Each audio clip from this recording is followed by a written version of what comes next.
आपके बेटे का जुर्म कोई नहीं था, ना कोई आपकी दुश्मनी थी, आपके बेटे को बेदर्दी से कत्ल कर दिया। अब उन कातलों को क्या सज़ा मिलनी चाहिए?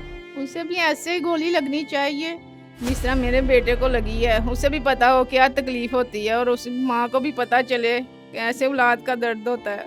इस तरह के ਜਿਹੜੇ ਲੋਕਾਂ ਦੀਆਂ ਖੁਸ਼ੀਆਂ ਦੇ ਵਿੱਚ ਜਾ ਕੇ ਅਸਲੇ ਦਾ ਇਸਤੇਮਾਲ ਕਰਦੇ ਨੇ, ਉਹਨਾਂ ਨੂੰ ਕੀ ਸਜ਼ਾ ਮਿਲਣੀ ਚਾਹੀਦੀ ਹੈ? ਮਰੀਆਂ ਨੂੰ ਆਪ ਨੂੰ ਖੁਦ ਸੋਚਣਾ ਚਾਹੀਦਾ, ਉਹ ਵੀ ਇੱਕ ਮਾਂ ਹੈ, ਉਹਨੂੰ ਖੁਦ ਸੋਚਣਾ ਚਾਹੀਦਾ ਉਹਨੂੰ ਕੀ ਸਜ਼ਾ ਮਿਲਣੀ ਚਾਹੀਦੀ।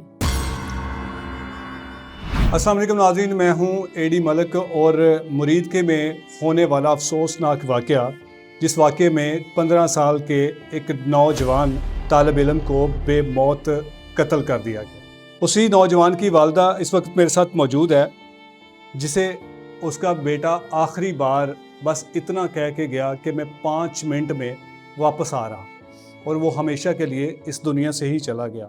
जब इस गमज़दा माँ को उसके बेटे को गोली लगने की खबर दी होगी तो सोचे कि उस माँ पर क्या क़यामत गुजरी होगी। वो कौन शख्स था जिसने उसे गोली मार के कत्ल किया?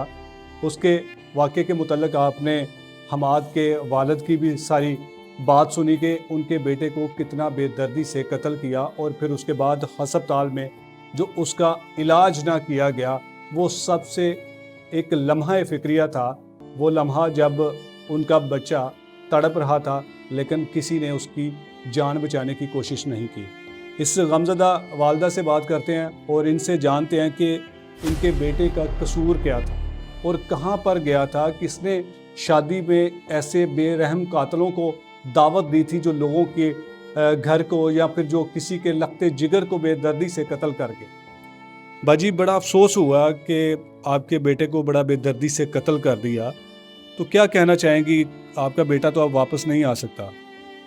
यही कहना चाहती हूँ जिसने भी ये खैर चलाया इसे भी ऐसे ही लगना चाहिए जैसे मेरा बेटा तड़प के गया है, ये भी ऐसे ही तड़पे। इसकी माँ भी मेरी तरह गलियों में रोए मेरा बेटा है, इसकी माँ भी ऐसे ही रोए जैसे मैं रोती हूँ। हमाद क्या कह के गया था घर से जब उस वक़्त जहाँ पे शादी थी उधर गया? मुझे कहता मामा मैं 5 मिनट में आता हूँ, थोड़ा सा सौदा भी मंगाना था, कहता मैं लेके आता हूँ। मैंने पहले कहा नहीं जाना, लेट जाओ, इधर रात हो रही है। कहता नहीं मामा 5 मिनट में आया। इतना प्यारा था, मैं देख के उसे मुस्कुराई और कहा जा चले जाओ, चल जल्दी आ जाना। मुझे नहीं था पता उसने वापस ही नहीं आना, मैं जाने ही ना देती। अच्छा, हमें ये पता चला कि जहाँ पर आपके बेटे को गोली लगी वहाँ पर शादी की तकरीब चल रही थी, कोई रस्म हिना थी। बच्चे थे ना, ढोल की आवाज़ सुन के उस तरफ चला गया। मुझे नहीं था पता, मुझे यही था दुकान पे गया है, और भी बच्चे थे उनके साथ चला गया है। ढोल बज रहे थे, वो देखना शुरू हो गया उसे। तो जिसने आपके बेटे को गोली मारी है उसके बारे में आप जानती हैं कि वो कौन है और किस तरह से उसने क्यों गोली मार दी? नहीं, मैं नहीं जानती। शादी की रस्म में फैरन कर रहा था या क्या है ना। जिनके घर शादी थी उन्होंने बुलाया था उस शख्स को? उन्होंने ही बुलाया होगा तो आया ना, उसने फैर की है, बस बच्चे को लगा है। हमें तो बाद में पता लगा है। आपको किस तरह से पता चला था? उसके साथ जो छोटे बच्चे दोस्त थे वो ही दौड़ के आए हैं, उन्होंने बताया है। कहता पहले हमें बिठा दिया है उधर के घर, उनके घर में नहीं बताना। किन्होंने बिठा लिया उधर? शादी वाले जो लोग उधर थे, हाँ, बस बच्चे ने हमें बताया है कि फिर हम आए हैं दौड़ के। हम बहुत जल्दी से, उनका पापा भी गया है। यानी कि जिस बंदे ने आपके बेटे को गोली मारी उसी ने उन बच्चों को भी बिठा लिया था कि खबरदार किसी को घर जाके बताया। नहीं है। उसकी क्या वजह थी, क्यों उसने रोक लिया था कि किसी को पता ना चले कि बच्चे के साथ क्या हुआ है? हाँ जी, यही वजह थी, इसलिए ही उसने रोका है। तो जब बच्चों ने, आपके बेटे के दोस्तों ने आके बताया कि हमाद को गोली लग गई है, तो आपको यकीन आ गया था कि मेरे बेटे को गोली भी लग सकती? नहीं, मुझे यकीन ही नहीं था आ रहा, मुझे पता ही नहीं चला। गए हैं दौड़ के उधर पर, उधर से वो कहते तहसील में ले गए हैं, फिर हम उधर गए हैं। मैं, उनका पापा तो इतना ज़्यादा तबीयत ख़राब हो गई थी, फिर मैं खुद ही गई हूँ। वहाँ पर जहाँ पर आपके बेटे को गोली लगी थी या हॉस्पिटल गई थी आप? पहले वहाँ पे गए हैं ना, उधर इतना ज़्यादा ब्लड गिरा था। कहने लगे लोग वो तहसील में उसे ले गए हैं। तो जिनके घर शादी थी वो भी आप लोगों से मिले थे या आपसे मिले नहीं, थे? सारे भाग गए थे, कोई भी नहीं था।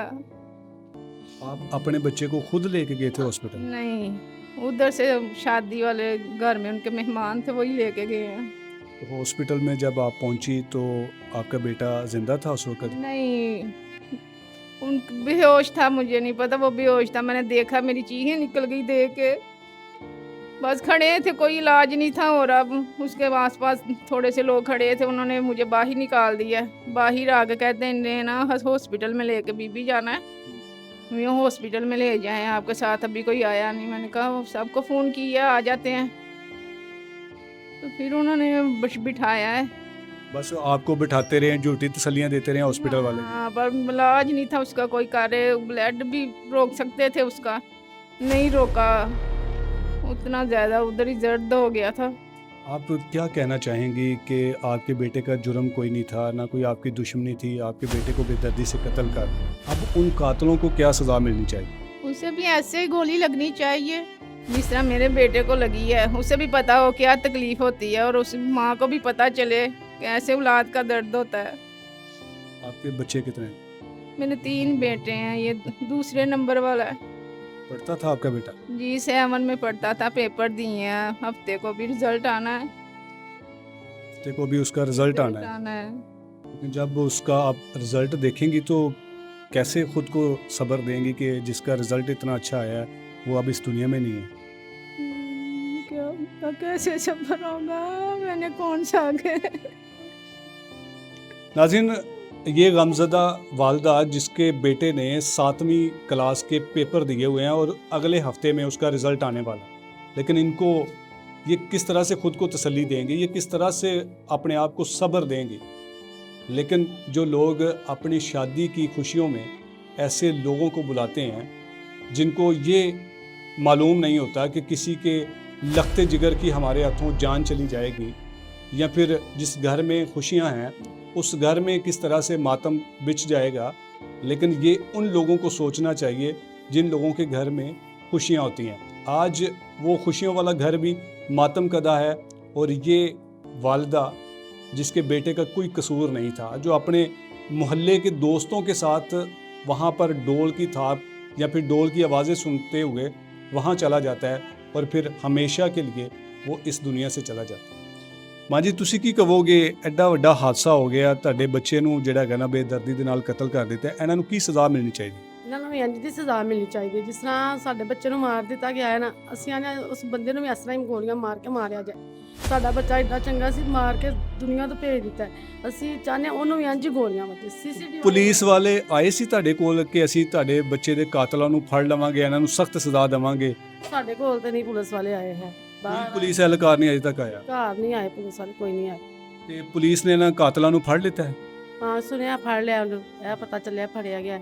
ਤੇ ਇਸ ਘਰ ਸਾਡੇ ਕੋਲ ਨਹੀਂ ਪੁਲਿਸ ਵਾਲੇ ਆਏ। ਤੇ ਇਸ ਤਰ੍ਹਾਂ ਦੇ ਜਿਹੜੇ ਲੋਕਾਂ ਦੀਆਂ ਖੁਸ਼ੀਆਂ ਦੇ ਵਿੱਚ ਜਾ ਕੇ ਅਸਲੇ ਦਾ ਇਸਤੇਮਾਲ ਕਰਦੇ ਨੇ, ਉਹਨਾਂ ਨੂੰ ਕੀ ਸਜ਼ਾ ਮਿਲਣੀ ਚਾਹੀਦੀ ਹੈ? ਮਰੀਆਂ ਨੂੰ ਆਪ ਨੂੰ ਖੁਦ ਸੋਚਣਾ ਚਾਹੀਦਾ, ਉਹ ਵੀ ਇੱਕ ਮਾਂ ਹੈ, ਉਹਨੂੰ ਖੁਦ ਸੋਚਣਾ ਚਾਹੀਦਾ ਉਹਨੂੰ ਕੀ ਸਜ਼ਾ ਮਿਲਣੀ ਚਾਹੀਦੀ। ਸਾਡੀ ਬੱਚੀ ਰੋਂਦੀ ਸੀ ਪਰਸੋਂ, ਸਾਡੇ ਕੋਲ ਵੇਖੀ ਨਹੀਂ ਜਾਂਦੀ।